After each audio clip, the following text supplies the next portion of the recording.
Hello there. My name's Lucas Shavel, and well, welcome to the Are You Good podcast. My name's Lucas Shavel, age 14, and I sort of like to still sleep with plush animals. Hi, I'm Miss Danny, and I am age 28, and I'm the science and social studies teacher. Yeah, I know the first of two special guests. The other one's gonna be the lovely librarian, Miss Steph. Hi, I'm Miss Steph. I am 35, and let's see, a fun fact about me is I can't burp and have never burped in my life. She's also our librarian. Next up is our always shy yet lovely co-host, Alana. Hi, I'm Alana McCullough, and I am 13 years old. I am 13 years old, and a fun fact about is that I when I cry, I laugh too hard sometimes. And then I'm Miss Esme, and a fun fact is I probably drink way too much coffee. From the inclusive. Yeah, from the inclusive bean. Okay, so kicking off for today, we're going to talk about bullying and empathy. Can I get a quick definition from our students? Welcome to Ask Dr. Lucas. Hello, kids. Today we're going to talk about bullying. Bullying is when some meanie head, most likely a kid or teenager, and sometimes adult if you stink at school, just doesn't want you to have a good time. Let's just leave it at that. With definitions of bullying, including teasing, harassment, and cyberbullying nowadays. And well, I just feel like bullying can be a bit inevitable in life. Well, Alana, do you agree to that? Yeah, bullying is when a kid is looking for attention by the other kid, or when an adult is doing that to another adult. And the other person most likely happens is they will give the attention. So then you're feeling sad and the other person's feeling proud of themselves. I think I also like how Lucas mentioned at the end something in regards to adults being bullies. Adults in the room. Do we think adults are also bullies? oh, I'd also say that Alana's definition kind of adds to mine because most, if bullies are looking for attention and are possibly being bullied themselves too. Yeah, I think bullying doesn't have an age limit, and I think it can happen anywhere from anyone. Miss Steph? I also think bullying happens when you're an adult, and sometimes I feel like that can be where kids learn to bully is from adults as well, which is something I think we need to change. Alrighty. What does bullying look like at school? And is there a difference between bullying and conflict? What do you think, Alana? To be honest, I don't really know what conflict means, but I pretty sure that it most likely is the same.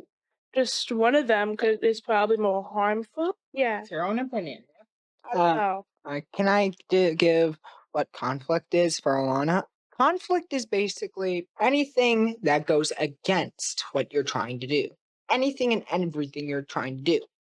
Conflict can be found anywhere, from real life to stories, where conflict is usually after the setting is introduced and where we usually meet the big bad of of the fictional story. But this isn't fiction, of course. This is real life. So is bullying and conflict different? Well, yes and no. It's a sort of half-half situation.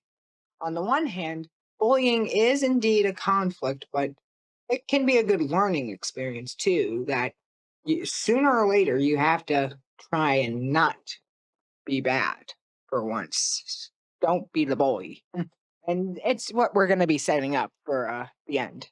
Okay, I have a question. So if you were to get into an argument with your friends, is that bullying? No, because okay, well, I believe it just depends on what they're saying. Like, for instance, if I were to say to another student, like, my friend, and I would have been like, "You look very hideous today," and I was like saying it like a laughing matter. In my opinion, it's not bullying. But if I'm just saying it with a straight face, "You look very hideous today," then yeah, that's bullying. Mhm. It depends on how your tone is, really. That's Right. how my parents have taught me, really. That's fair. That's fair. Lucas, what do you think? I personally feel like it isn't really a conflict when you're arguing with your best friend because those things would possibly always inevitably happen one way or another. It isn't really conflict, it's just an argument of interest. I like to define it as. I think Alana makes a good point, right? That our friends can be bullies if they say things that a bully would say, but we can also disagree with people without it being bullying, right? Do you agree? Well, I reason that sometimes Alana is right, but sometimes it's just a conflict of interest. Just depends on the type of friend, okay? I'm trying to prove myself here. Okay, Lucas. Well, can you also give us an answer? What does bullying look like at school? Well, it's usually insults, teasing, anger, rage, harming, punching, kicking, and showing off the finger in between your fingers, in between the four you have. So yeah, I define it as pulling the bird, but some other people call it in between the fingers. Let's just say that currently I'm having a bit of a bullying problem myself. Alana, what do you think? What do you think bullying looks like at school? At school, I've actually encountered bullying. For my experience is that from my experience, it's hard for me to say this. Like kids are really mean in my opinion. Adults can be mean sometimes, but in my opinion, kids are like the worst of the human species because how mean they can. From my experience, I've gotten bullied so hard I went to the mental hospital. But yeah, at school, most likely it's a kid talking sometimes behind the teacher's track. Like if the teacher isn't looking paying attention, the student will most likely go up to the other student and start talking like really bad crap to the other student. So yeah. Wow, that's the very first time someone used the C word in this podcast. So let's give Alana an award for that, I guess. And since Miss Stephanie isn't really being part of this conversation, let's give her a brief moment to shine, shall we? Thanks, Lucas. Wow, you're kind of like a Herbert Hoover with that bet that he couldn't say more than 2 words. But then he said, "You lose." Okay. Now back to our regularly scheduled topic. Yeah. So going into more detail regarding bullying, how does it affect your mental health? Well, it affects your mental. I actually think that Alana could give us a pretty good answer, but first off, let me give my answer real quick before we get into the main meat. I feel like your mental health will kind of be like the stock market a little. It'll go up and down. And sometimes it'll go so down that is like the 1929 market crash. Now, Alana, what do you have to say? Bullying can sometimes make it so another student or kid or whoever it is that they're getting bullied by to harm themselves or do something really bad to the other person. Like, for instance, sometimes kids don't know that they're actually saying something really mean. Like, for instance, oh, if another student says, hey, haha, your dog died, la la la, no one cares. Then, of course, the other person who's getting bullied at is going to feel really sad and just upset. And so what happens is with mental health, it's terrible, especially for women, because mental health is so horrible, and it's just getting bad mental health. It sucks. I think I just wanted to point out one of the comments that you made about it's how the other person takes what you said to them. I think that's a big part of bullying, and if the other person is not taking it in a joking manner, then it's not necessarily a joke. So I like that you added that part to that. I think I could tell and I have a feeling of what you were trying to say. I think also emphasizing like your self-esteem goes down a lot, right? Because you constantly hear all these negative things about you or about your situation or your life story. So it starts to wear you down and then you start to believe those things. So then you don't look forward to like coming to school or being happy. Or living. Yeah, sadly, then it can go to the extreme where we're now making dangerous, unsafe choices, right? That can impact even more. Miss Danny, any words on this?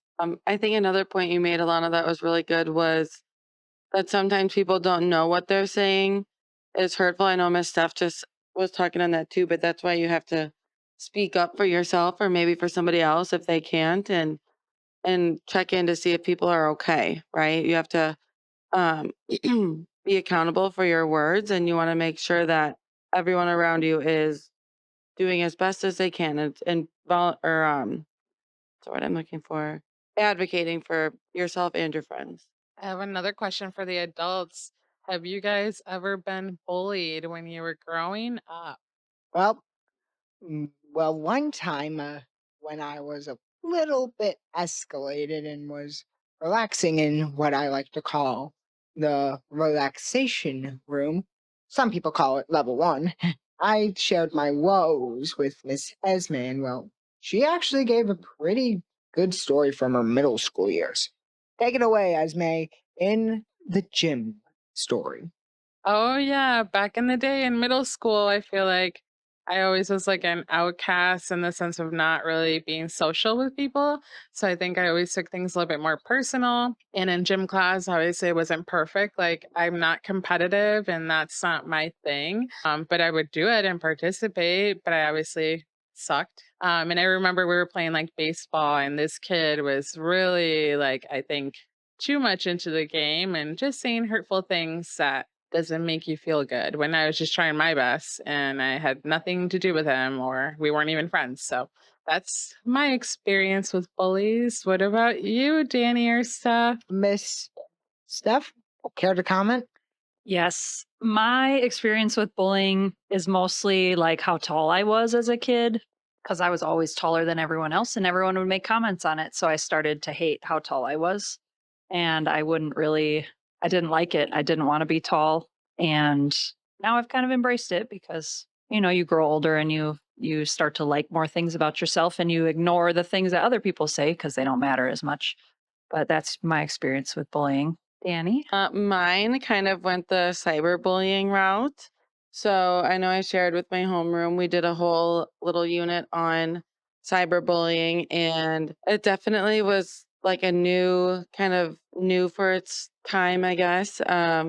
Lots of text messages. You couldn't just go home from school and escape the bully. It's on your phone, on Twitter, on all the things. So yeah, it's definitely something that is really that we have to deal with now with all of our technology and things, but that's my experience. Okay, so I have another question for you, Lucas. What's an upstander?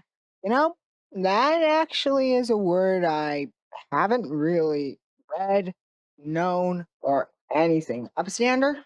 Or like a bystander in this Oh, situation? I guess. bystander. You're right. Mm. It's basically a person who's just watching everything and just a witness or something like that. So, what should someone do if they are a witness to someone being bullied? Tell the nearest adult right away. That's the definite thing to do. What do you think, Alana? Well, it depends on the situation. In my eyes, in my vision, if someone's bullying me, I'm obviously gonna say something back to them, which I shouldn't do. But it's like I'm used to doing that from my old school because the teachers really would never help, um, at all. They would always just be like, "He just likes you," or "She just has a crush on you." I am 6 years old. How does someone have a crush on me? And it always upsetted me. Even my grandma would always say, "Oh, you're getting bullied. Oh, they just like you," which it just makes me upset. It's no. What are some advice or tips that you can give to other people regarding being bullied? So, being a victim or, again, someone who's a bystander? Me? Anyone at the table. Oh, I'll start with a few tips of my own. Don't be the bully. That's basically rule number one of bullying. Don't be the one that's, saying things like, bleep you, or you stink, or geez Louise, you're still sleeping with flushes. Well, secondly, don't let them get to you sometimes. If they're bullying you, just ask a adult. And finally, number three, I repeat, don't make anyone feel pathetic by trying and failing to break up the bullying. Oh, and one more thing. If it gets too much to you and you want to, unalive yourself, as some of my teachers say, please call the mental health helpline. You might find it somewhere online. Call it. It'll definitely help. I see that my co-host Alana is shaking her head, and well, if that doesn't work, move on to Plan B. Your family and friends will always be there. If not, I don't know. You're on your own, I guess. Now, Miss Steph. I think my biggest tip is if you are a bystander to say something to the person that is bullying if you feel comfortable with that, because your words can go a long way and they notice that people are watching them. And even if your friend is bullying, you can say something to them. You shouldn't lose them as a friend if you're a good if they like you enough. I think being a bystander is one of the most important ways to help bullying. I think my tip is that the hard thing is usually the right thing. So it's hard to step in and say something, and it might be uncomfortable, but that's in the situation, it's probably a sign that it's the right thing to do. Because if it were you, you would want someone to step in and help if you didn't have the voice to do that. So being that voice for other people can really go a long way, like Miss Steph said. And I think for myself as well, I think it's hard when you are a victim, right? And hearing all these negative thoughts, it can be difficult to ask for help, but you have to trust someone in your life. So, whoever that is, I think you need to talk to them and see how they can help you problem solve and find a solution. And then, if you are a bystander, again, you should report that right away, even if it's anonymous, like, and you don't want someone to know that it was you, because then you're in fear that you're going to get bullied. You can do that also anonymously. My tip is when someone's bullying you, you should always try to ignore it. Like it's tough for me to ignore it, but you should always at least try to ignore them because they're just looking for attention and they just want to get under your skin. Do you have something to add, Lucas? As for me, I'd actually like to give a word to bullies anywhere watching this podcast. Take the advice we hear, not with a grain of salt, but no salt at all. Take it with a hint of pepper. That what I mean by that is take it true. Okay? Stop bullying everyone. You see. And if anyone is there bullying me, please stop. I'm beginning to get sick and tired of your bull bleep. Please. Ah, thank you, thank you. I just wanted to get a giant anchor off my back, really. So, Yep. And we're going to jump into talking about empathy. What is empathy? I know. It's when you should walk in the shoes. Seriously, still have that song in my head even after a few years. It's basically when you put yourself into someone else's perspective. Think what they're thinking. Really? Empathy was something I used to have when I was younger, and I think I still have it nowadays.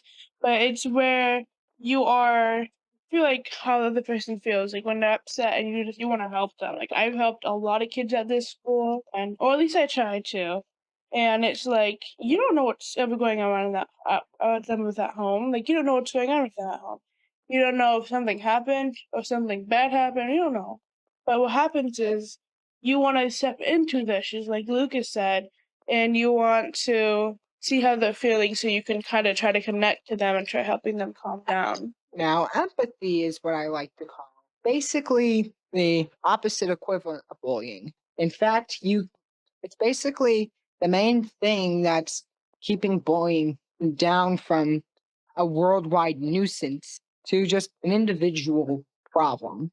Yeah. So basically, it's making bullying a little weaker. So if people have empathy, they could stop bullying each other. But sadly, that goal of no bullying also falls with the classic wish of world peace, which will always inevitably be broken. Yeah, I think some of the takeaways that I hear from you guys is saying like standing next to them, not above them, right? Empathy is feeling with someone, not for someone. And I think I agree with Alana in the sense of like seeing her throughout the year, helping other students and having that empathy for them of just listening and caring about them. goes a long way. For the adults, so Danny or Steph, why does empathy matter? Well, let's actually do a little bit of a game of rock, paper, scissors to see who gets to do it. Okay? Rock, paper, scissors, shoot. Oh, that's a tie. Scissors against scissors. Rock, paper, scissors, shoot. Oh, Miss Steph won over by using scissors to cut Miss Danny's paper. We could have a little segments like those. Could you please repeat the question, Esme? Why does empathy matter? I think if you don't look at someone else's perspective, you're just kind of stuck in your own way, and it's important to feel what other people feel. And when someone has empathy towards you, it makes you feel better because you can tell that they're actually listening to you and actually care about you. I think empathy is important because it's one of the first ways you can live your life with like kindness and have a kind heart. And I think that's just kind of like one of the number one unwritten rules is to lead with kindness, and it goes a long way. Now, it's very fun to have you two here, so maybe we could hear a little bit of a bullying story from. Let's do the age-old eeny, miny, mo, catch a sailor by the toe. My mother told me to choose the very best one, and you are it. Miss Danny, share a story from your younger days when you were a victim of the age-old problem of bullying. I talked about it already.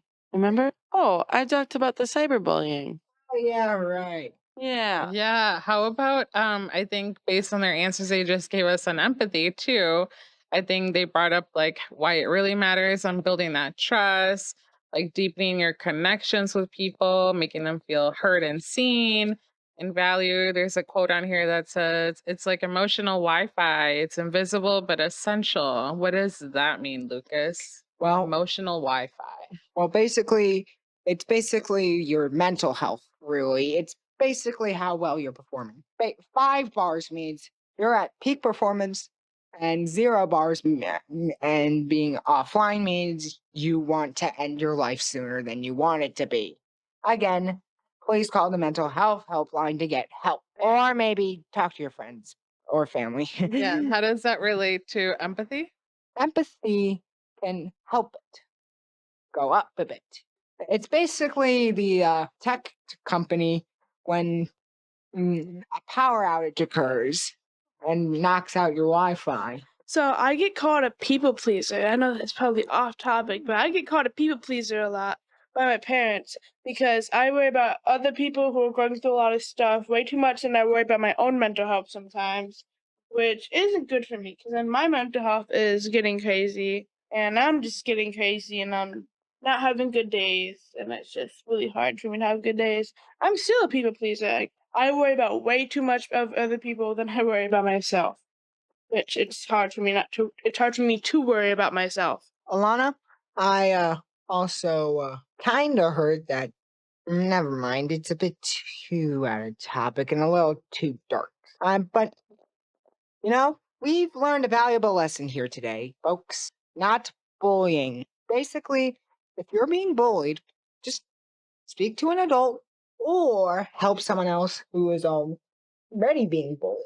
That will definitely make helping much simpler and quicker. What were you gonna say about me? I would like to know. I'm curious. Well, those unaliving things? Well, I heard you were planning to do that, and you actually attempted. I'm trying to be respectful here. As respectful as I can be. I give you full permission to say what you have to say because I'm kind of confused. Well, I heard that you tried to drink bleach, and well, Yes, that was actually last year, and yeah, it is off topic, but last year I was really, really going through a lot. So yeah. So I did actually do that, but it's okay. I'm okay now. I guess I'm curious, Lucas, why you brought it up. Is it related to the bullying or empathy? Like, do you have it's kind of empathy? related to the bullying and empathy, I think, because I feel like Alana was definitely going through a lot the year I was in the, first reintroduced to this school. I actually went here when I was in kindergarten or pre-K or something like that. But there's one more thing I must detail. If a friend and you, a best friend and you are having an argument, it doesn't really usually mean that they've turned on you real quicker than a bad gas station meal. Oh, I kind of like making parallels at this point, but it's usually that it's just a little quarrel. It'll always be happening one Okay. way. I would like to follow up on that. I think too, in regards to the situation you just brought up, how can you practice empathy in that situation? If someone is telling you a personal story or they're telling you how they feel and their negative self-esteem, and being bullied and thinking about suicidal thoughts, how can you practice empathy in that moment?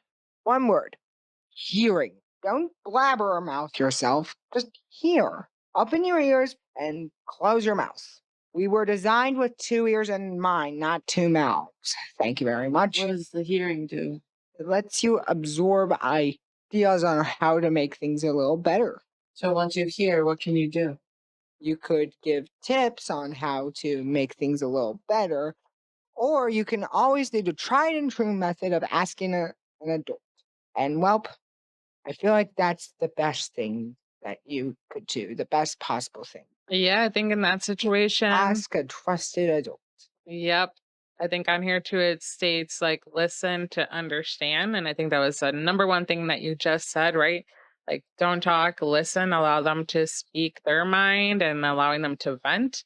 And maybe that helps ease their mind. And then ask questions and follow up with like, how are you feeling? What can you suggest and tips? And then seeking help on whatever that looks like.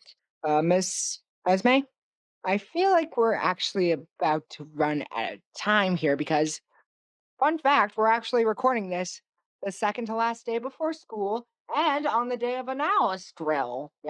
So, yeah, we Yep. ought to start preparing for that. And besides, I'm starting to get a little hungry. I haven't ate lunch yet. Okay.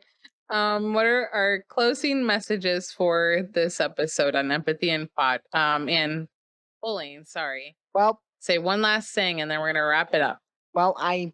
here's my top 3 tips on how to fix things for yourself. Number 1, talk to a trusted adult. Number 2, make sure the bullying doesn't get to you. And 3, if you're dealing with any mental health, one last time, and so that Alana can shake her head, nope, one last time, call the mental health call guidelines. Talk to a trusted adult or friend, or I honestly don't know at that point. So, Alana, want to say something before we go? Actually, instead of following that stupid suicidal hotline that I've tried and never worked out for me, go to therapy. That's the best thing I could have done. Oh, yeah, therapy. I almost forgot about that. Thanks, Alana.